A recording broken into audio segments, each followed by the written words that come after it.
Доброго времени суток, мои дорогие подписчики и гости моего канала. С вами канал Энергия Таро. А это значит, что сегодня нас с вами ждет очередной расклад.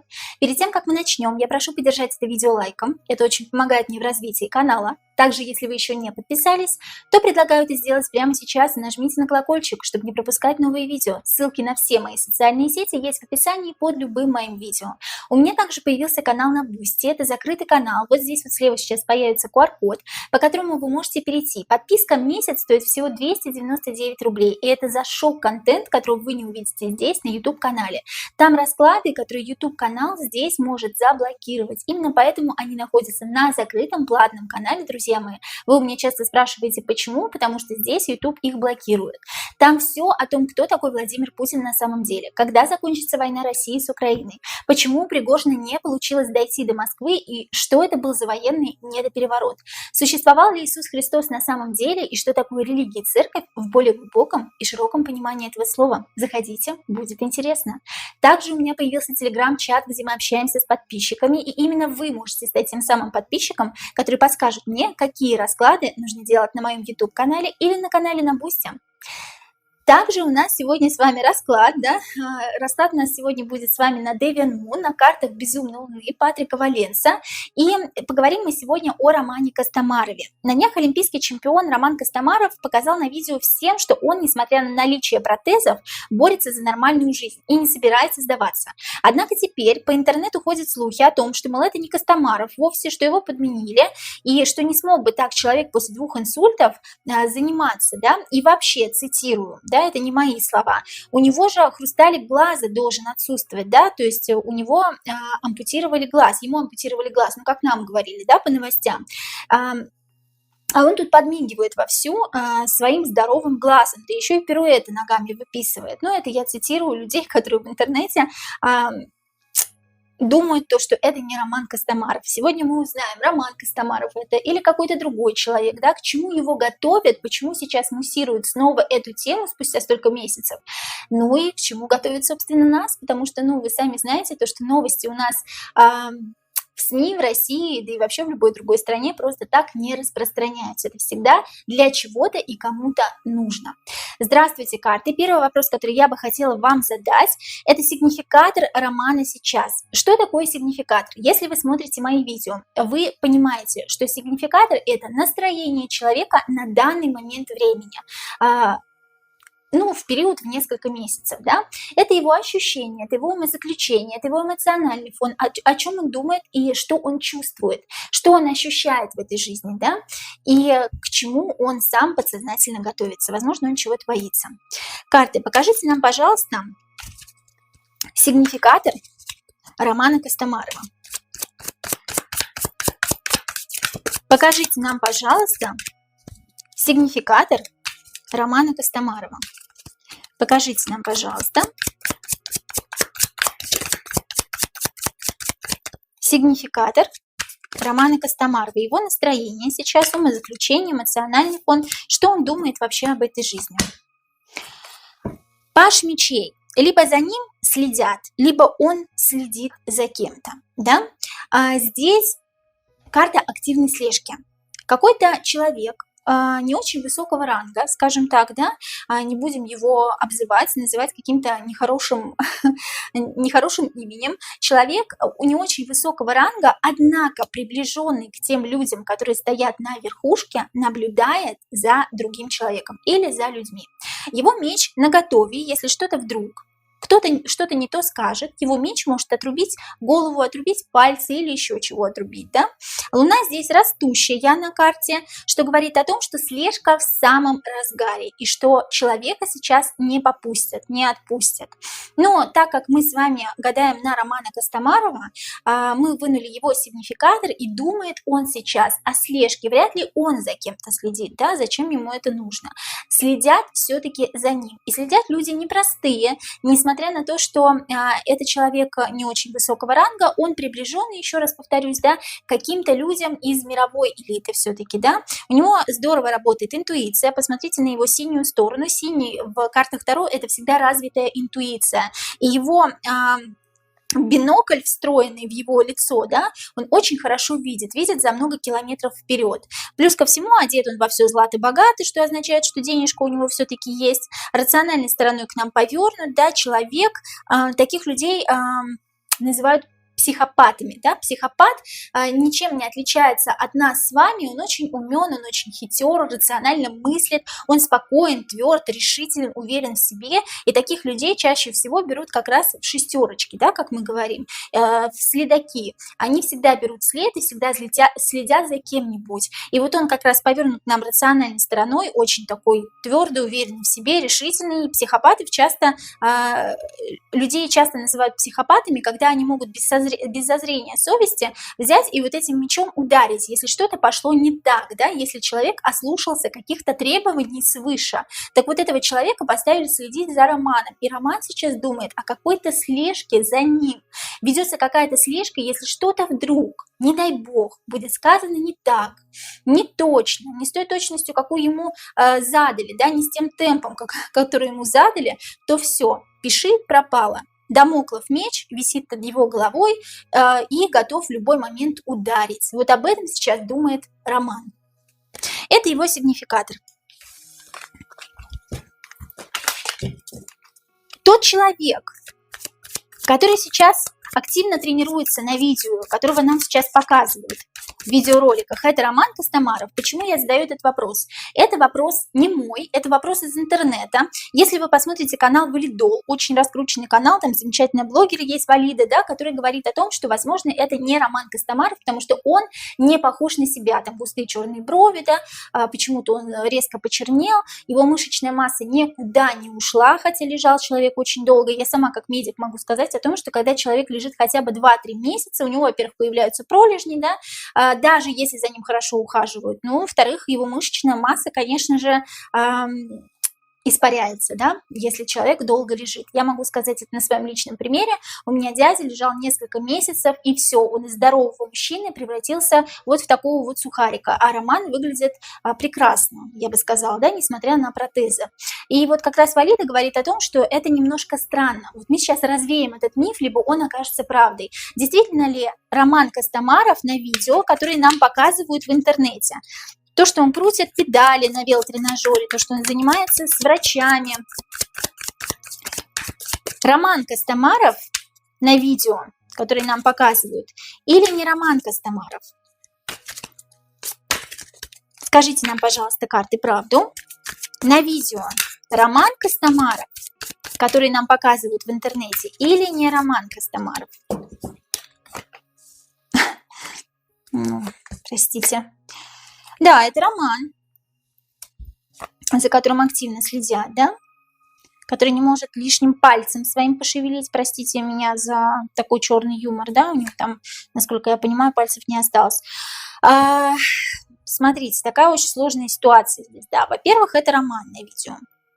Какой бы он там ни был, как бы он там изменился, не изменился, в любом случае это Роман. Здесь нам показывают человека, инвалида, который потерял какие-то конечности, да, но не сломался. Человек-машина, эмоциональный, эмоции хлещут через край, он постоянно рефлексирует, о чем-то думает, эмоционирует, но ему не дают высказаться так, как хочет высказаться он. Иначе 13-й старший аркан, иначе смерть. Ответ на вопрос, Роман ли Костомаров на видео, который нам показывают, да, это Роман Костомаров. Однако здесь есть много но. Во-первых, Романа Костомарова нам показали рыцарем Пентаклей. Рыцарь Пентаклей – это человек-машина, у которого нет рук, у которого, возможно, нет ног, да, ну, руки присутствуют, да, на этой карте. Ну, я просто образно выражаюсь в том, что это либо человек физический инвалид, либо человек моральный инвалид, который много потерпел, много поработал, но так как Луна здесь уходящая, он уже отмучился свое, скажем так, да, в хорошем смысле этого слова. Он заработал какую-то денежку, какой-то пентаклик после того, как это ни странно звучит, как ему поставили протезы, да. То есть он знал, к чему все это ведет. Он прекрасно понимал чей-то заговор, чью-то слежку за собой, за ним сейчас очень пристально следят. Эта карта уже выходила она в его сигнификаторе и думает как раз он об этих людях, об этом человеке, который за ним следит и не дает ему высказать все то, что он на самом деле думает. карта туз кубков. Девушка несет полную чашу своих эмоций. А что такое эмоции? Эмоции в Таро — это всегда вода, это всегда кубки с водой. Да? Девушка несет и боится расплескать этот кубок полный любви, каких-то эмоций, радости, какой-то надежды, да? Но не дают девушке, потому что за ней идет слежка. Ну, здесь девушка, я интерпретирую просто, да, здесь роман, да, не дают человеку вылить весь кубок чувств, не дают ему высказать все то, что он на самом деле думает, и он закован в броне, он закован в латы, он человек, который не может высказать своего собственного мнения, и он об этом думает постоянно сейчас и рефлексирует на эту тему. Карта умеренности здесь непростая. Умеренность в безумной луне не совсем спокойная карта. Человек переливает из пустого в порожнее. За его спиной каменные крылья. Это значит, человек очень много чего потерпел. За его спиной богатый жизненный опыт. И он сейчас эмоционирует и полностью состоит из чувств. Посмотрите, умеренность вся голубого цвета, а голубой цвет – это цвет воды, это цвет вроде бы спокойствия, но в то же время цвет эмоций, да? Человек повернут к нам эмоциональной стороной, однако, так как ему не дают высказаться, он переливает из пустого в порожнее. Я вот так вот покажу, да, переливает из пустого в порожнее. Переливать из пустого в порожнее — эта фраза означает рефлексировать, думать о чем-то, накручивать постоянно себя и думать о чем-то одном. Если он не будет, понимаете, ну, такое ощущение тут еще есть, что он как будто что-то постоянно в руках крутит, вертит, или как будто постоянно вот занимается, да, ему нужно что-то постоянно делать, как-то приводить себя в форму, чтобы просто не думать о том, что вокруг него происходит, потому что если он будет думать, он просто сойдет с ума. Понимаете, о чем тут говорится?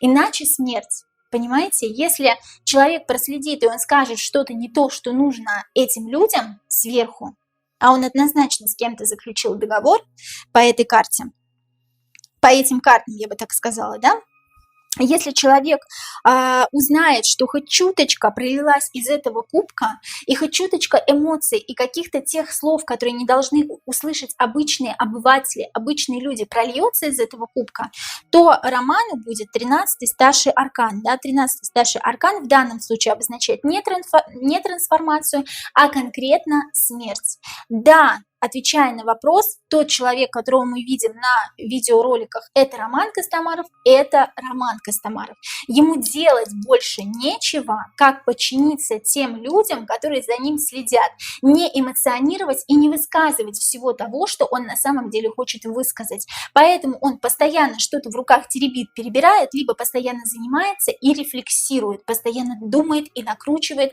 одну и ту же тему у себя в голове. Но если он выскажется, 13-й старший аркан, понимаете, о чем тут речь, да? Да, это Роман Костомаров на видеороликах, которые мы с вами видим.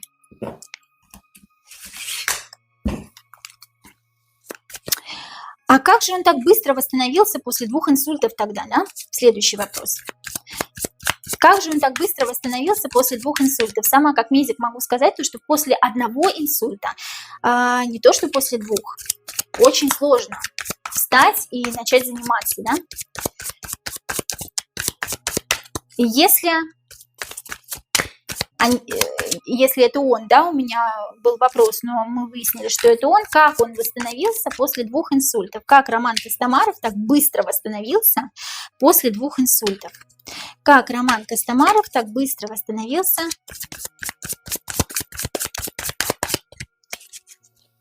после 2 инсультов.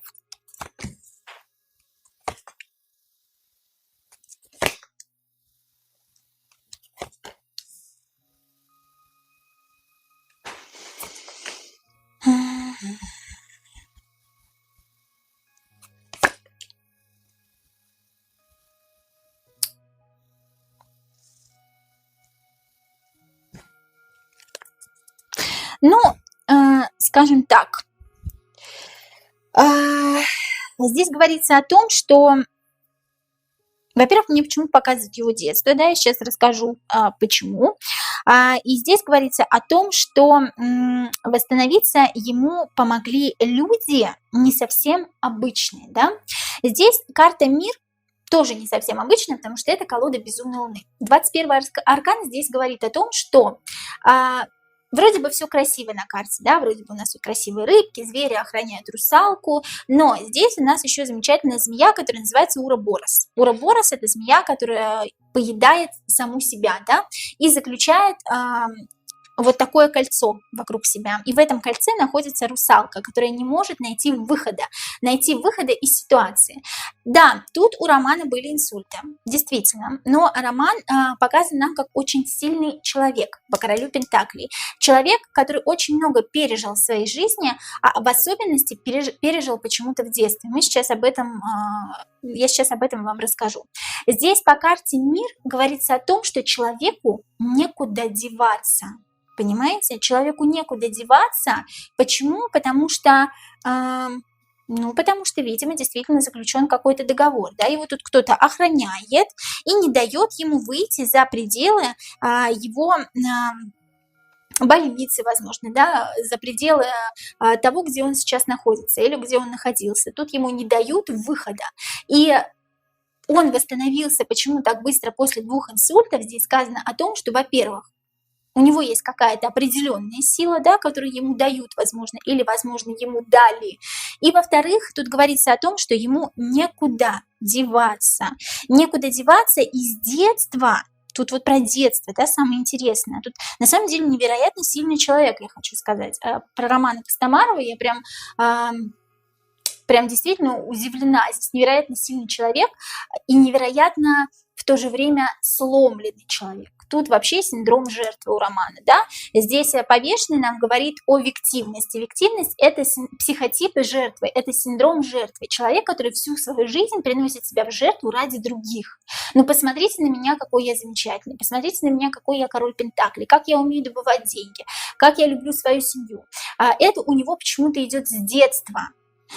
И такое ощущение, как будто бы с детства здесь стоит обиженная женщина, которая обижали в своем детстве, и которая обижала его в его детстве, понимаете? И ему было очень непросто, очень тяжело все детство. И вот здесь у нас все страхи, все невзгоды, все переживания, конечно же, идут от детства и из детства, да, все мы родом из детства. И вот здесь как раз говорится о том, что почему Роман так быстро восстановился после 2 инсультов, как же так, он просто безумно сильный человек, это на самом деле так. Вот я вам хочу сказать, да, здесь нет никакой мистики, у него действительно были 2 инсульта, и это правда. Возможно, это были микроинсульты, да, возможно, нам сильно преувеличили картину мира, да, но в то же время старший аркан мир говорит о том, что ему всю жизнь, с самого детства было некуда деваться, его ставили в такие рамки, загоняли в такие условия, что он просто, ему было тяжело, но он просто брал и делал. Почему? Потому что психотип жертвы, а жертва всегда берет и делает так, как скажет хозяин. Извините меня, конечно, за такие слова. Но с детства у него были проблемы с какой-то женщиной. Возможно, это его мама, возможно, это его бабушка, возможно, еще кто-то на него давил, да, но женская сторона на него давила с детства. Вот этот вот некий матриархат. Поэтому он вырос очень мягким, послушным ребенком, но в то же время он родился такой машиной, вырос такой машиной, да, и я сделаю все, только пусть на меня смотрят и говорят о том, что ну какой ты молодец. Вот почему-то есть в нем такое, понимаете, что ему нужна какая-то похвала. Ему нужна какая-то похвала, ему нужно, чтобы ему сказали то, что он молодец, чтобы его по головке погладили. Обязательно почему-то ему нужно чувствовать это от женщины. Вот женщина, которая с детства не давала ему прохода и говорила, ты должен, ты будешь делать. И вот он научился, понимаете, научился быть сильным. И когда ты учишься быть сильным и веришь в себя, несмотря на то, что у тебя психотип жертвы, ты делаешь это не ради себя, а ради других. Ну, посмотрите на меня, какой я король Пентаклей. Да, у него были инсульты, возможно, это были микроинсульты, да, но ему с детства было всегда тяжело. И с детства он всегда выполнял какие-то поручения, какие-то задания. Если ему было сказано, он всегда делал. Его ставили в такие рамки, в такие условия. Змея Уроборос здесь об этом говорит, о каких-то рамках, да, какой-то зашоренности, что ему просто нечего было делать, как исполнять все какие-то указы, приказы, да, не знаю, ну и все то, что ему велели сделать.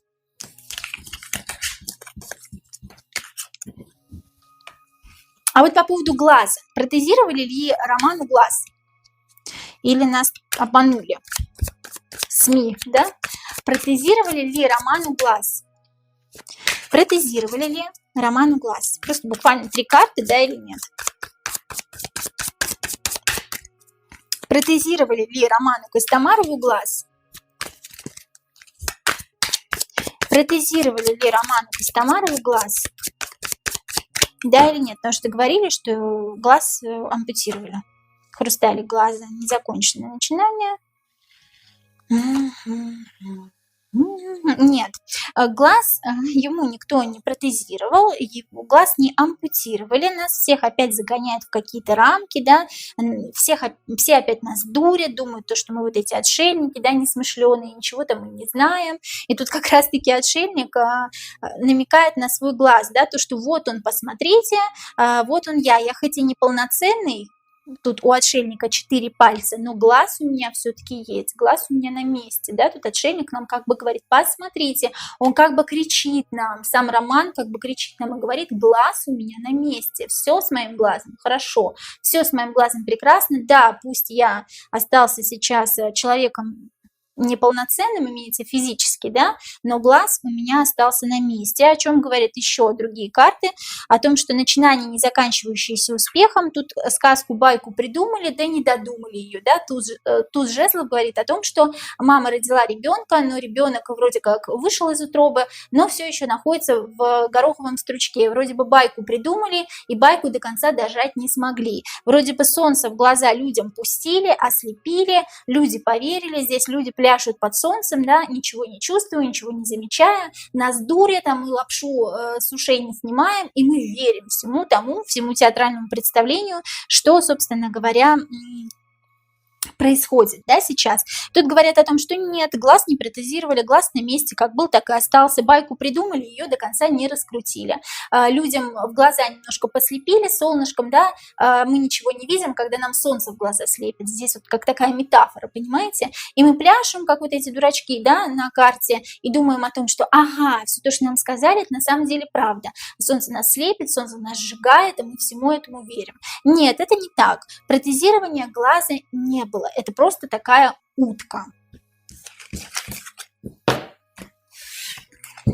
А для чего сейчас вообще раскручивают тему с Романом, простите, Костомаровым? Для чего сейчас вообще раскручивают тему с Романом Костомаровым? Для чего сейчас снова начали раскручивать тему с Романом Костомаровым? Для чего снова раскручивают тему с Романом Костомаровым? Для чего раскручивают тему с Романом Костомаровым? Угу. Видите, да? Как замечательно иметь мужчину, у которого есть протез, у него есть семья, и все прекрасно, и 10 детей. Сейчас я вам объясню. Для чего сейчас раскручивают тему с Романом Костомаровым?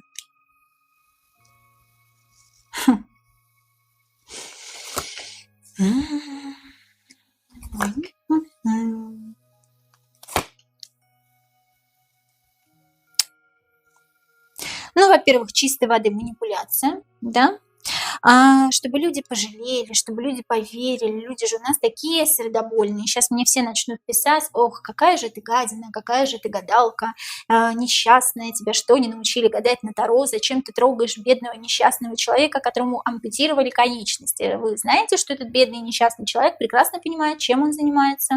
Он прекрасно понимает, чем он занимается. Просто сейчас он уже не может выпутаться из этой истории. Мы еще сейчас посмотрим, как Костомаров заболел сам или ему помогли.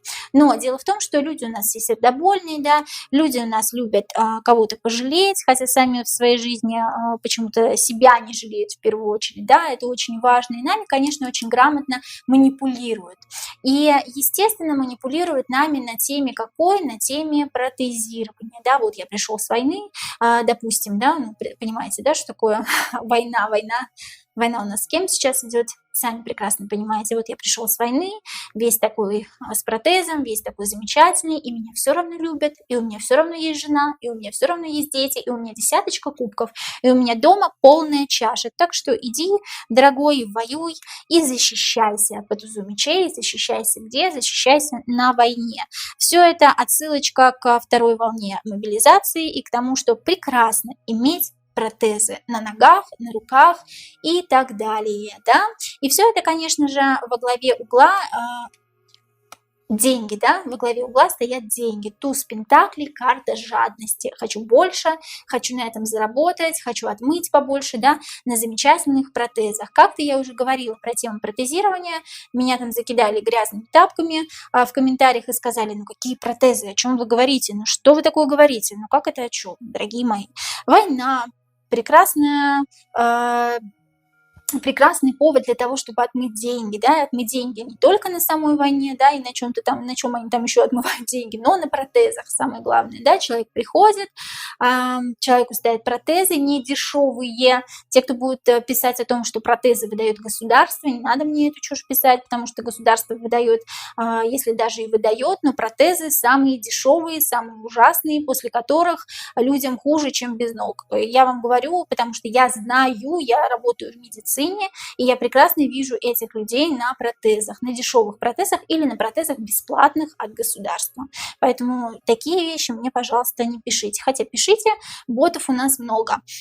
Здесь говорится о том, что да, тема протезирования, конечно, берет свое, и скоро у нас будет вторая волна мобилизации, где защищайся, солдат, иди на войну, Родина-мать зовет и тому подобная ерунда, где после того, как тебя покалечат и оторвет руки и ноги, тебе поставят замечательные протезы. А если ты не пойдешь, то кто ты будешь после этого, да? И здесь троечка мечей говорит, во-первых, о том, что у нас очень много сердобольных, о том, что у нас очень много людей-драматиков, которые верят во все то, что действительно происходит на экранах голубых телевизоров. А нами за счет этого манипулируют. Манипулируют кто? Люди, которые имеют определенные знания.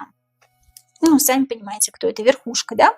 Верхушка, которая отмывает замечательные деньги и будет отмывать, это еще пока даже не началось, понимаете, будет отмывать сейчас деньги за счет вот этих великолепных, в кавычках, протезов.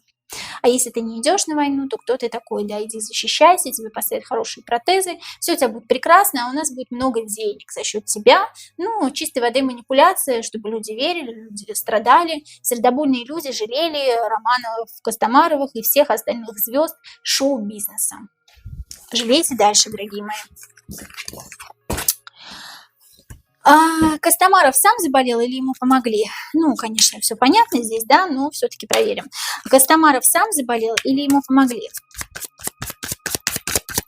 Роман Костомаров сам заболел или ему помогли? Роман Костомаров сам заболел или ему помогли? Роман Костомаров сам заболел или ему помогли?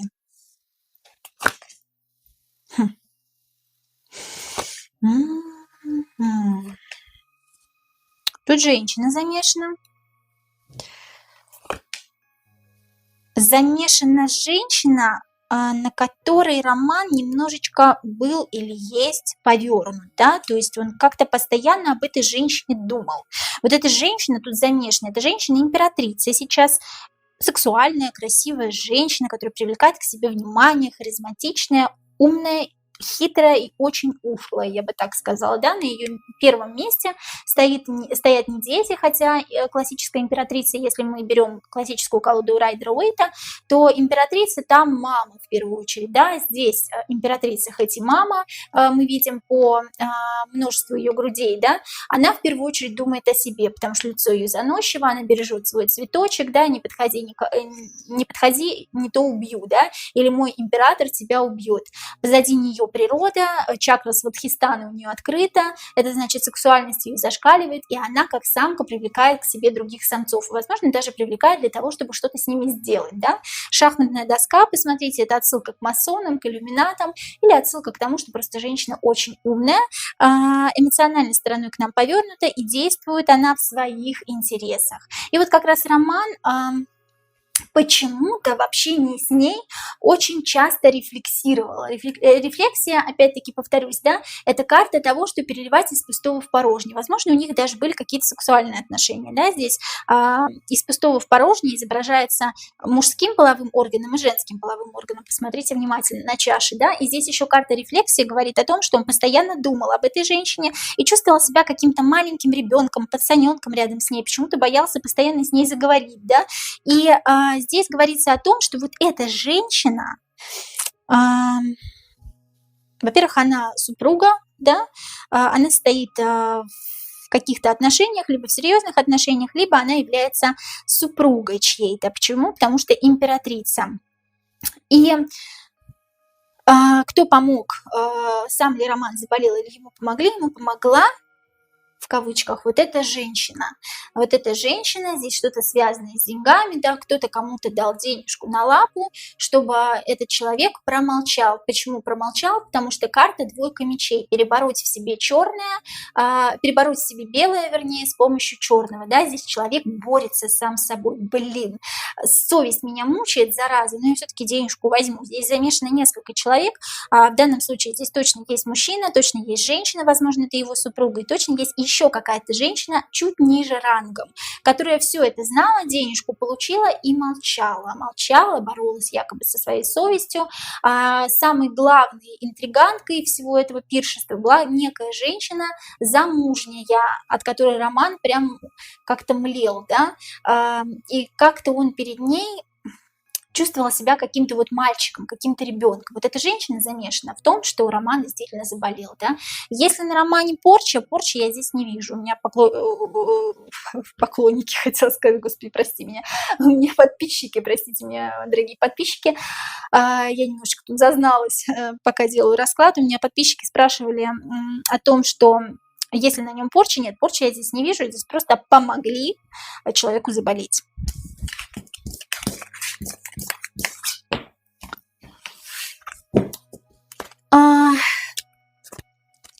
Вот интересный вопрос был, есть ли давление сверху на медийных персон, чтобы они не обсуждали Романа Костомарова? Потому что люди, которые пишут, молодец Роман, молодец мужик, и ни одного плохого комментария, ни одного комментария, что, мол, странно это все, да, все эти комментарии, видимо, идут в топку. Есть ли давление сверху на медийных персон, которые, кстати, высказывались, но их сразу остановили, чтобы они не обсуждали Романа Костомарова? Буквально 3 карты вытянем. Есть ли давление на медийных персон сверху, чтобы они не обсуждали Романа Костомарова? Да, конечно, да, 5 кубков, конечно. И слышать ничего не хотим.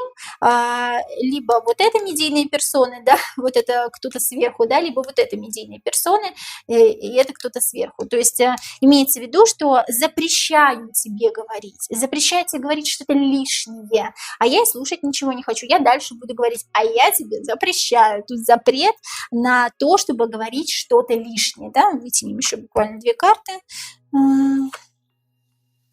Угу. Запрет на то, чтобы говорить что-то лишнее. Здесь как раз опять реклама протезов идет у нас замечательно, да, запрет на то, чтобы, ну, кто-то, видимо, уже высказывался по поводу протезирования, да, здесь человек создал себя сам из кусочков металла, да, получив за это какую-то маленькую денежку, да, человек не тот, за кого себя выдает, человек скрывается под маской. Почему? Потому что ему так сказали. Это Паш Пентаклей, человек на побегушках. Возможно, люди уже высказывались по поводу протезов, возможно, медийные персоны высказывались, но их просто остановили. Я не желаю ничего слушать, а я буду дальше говорить, а я не желаю ничего слушать. Возможно, эти комментарии как-то удалялись, да, по поводу того, что все-таки люди высказывались по поводу Романа Костомарова, но высказывались не в лучшем ключе. Кто-то говорил о том, что он там работает на кого-то, заключил с кем-то контракт, да, и так далее. Все приближенные люди к Роману, мы знаем, кто эти приближенные люди, да, кто является его коллегами на льду, они все высказывали, что, мол, Роман молодец, но я думаю, что там вся эта шайка-лейка замешана. Я не думаю, просто вытянули сейчас карты, да, что там замешаны определенные люди. И итоги года для Романа Костомарова. В итоге. Итоги года для Романа Костомарова. Итоги года. Чем это для нас обернется, это понятно, да? Мобилизация Форева. А итоги года для Романа Костомарова. Итоги года для Романа Костомарова. Итоги 2023 года для Романа Костомарова. Угу. Чтобы что-то взять от этой жизни, чтобы быть звездой, чтобы получить какие-то деньги, какую-то похвалу, нужно что-то отдать. Понимаете? 3 карты вытянем, буквально тут все понятно. По страшному суду. Страшный суд говорит о том, что для того, чтобы что-то иметь какую-то денежку, да, иметь какой-то высокий ранг, чтобы тебя обсуждали, нужно что-то отдать. Здесь карта звезды, персонаж на карте выливает из кувшина воду в уже имеющееся озеро или в речку, да. Вода в озере есть и так, но он отдает последнее. Он отдает свои чувства, отдает свои силы, свои эмоции, потому что вода – это чувства, силы, эмоции, чтобы стать звездой. Возможно, даже ненадолго. Понимаете? Чтобы стать звездой, возможно, чтобы потом, впоследствии, после определенного промежутка времени, его, возможно, опять забыли. Такая участь у звезды, скажем так, да, ну тут определенное заключение темного договора идет, друзья мои. Почему? Потому что все медийные личности, абсолютно все заключают договора. Если они действительно держат планку и долго находятся на экранах наших замечательных голубых зомбоящиков, то они определенно заключали договора. Это я вам говорю сразу. И вот здесь, чтобы что-то взять, чтобы быть звездой, нужно что-то отдать. Отдать то, ну, самое последнее, понимаете, свое. Чувства, эмоции, силы, здоровье, в конце концов. Так он этим здоровьем и поплатился. По страшному суду грядет расплата, и расплата грядет очень скоро, для того, чтобы потом опять все про тебя забыли. И ты опять просил какую-то мелкую денежку, понимаете, вот о чем здесь речь. Итоги года для Романа Костомарова. Все-таки давайте еще 3 карты вытянем, потому что это были опять карты рефлексии, да, опять он будет думать об этом, постоянно переживать, потому что он уже понял то, что он совершил какую-то ошибку. Итоги года для Романа Костомарова, он выйдет на лед. Он выйдет на лед. Паш Пентакли говорит, Паш Жезлов, простите, говорит о том, что мальчик заново начинает ходить, выходит на лед. Здесь Паш Пентакли выходит на лед на ходулях, на костылях, да, и он на протезах снова выйдет на лед, испытает кучу эмоций, подарит кучу эмоций зрителям, естественно, да, это будет какое-то очень эмоциональное, очень яркое выступление, его собственное шоу, потому что туз кубков. До конца года он выйдет на лед, но он все время до конца, думаю, своей жизни будет думать о том, что он сделал. И о том, чтобы стать звездой, снова возродиться, чтобы снова о тебе заговорили. Он отдал слишком много по страшному суду, чтобы потом через какое-то время снова стать тем, кто просит у какого-то человека с более высоким рангом, да, опять какую-то денежку. Да, он снова выйдет на лед до конца года. Выйдет на лед в качестве вот этого пажа жезлов, потихоньку, по тонкому льду, ступая, да, рискуя собой, он выйдет на протезах и сделает какое-то гениальное шоу. Но это будет уже совершенно другая история. Вот такое резонансное видео получилось. Я уже жду ваши гневные комментарии, у меня прям уже уши горят. Шучу, конечно. Жду ваши комментарии, вопросы к этому видео. Также прошу поставить лайк или дизлайк, как хотите, подписаться на мои каналы. Напоминаю, что у меня есть канал на Бусти, закрытый канал, где еще больше жести и шок-контента. Если вы не успели сделать, да, сделайте, подпишитесь. Также есть телеграм-чат, где мы с подписчиками обсуждаем темы для раскладов. А я вас очень люблю и до новых встреч!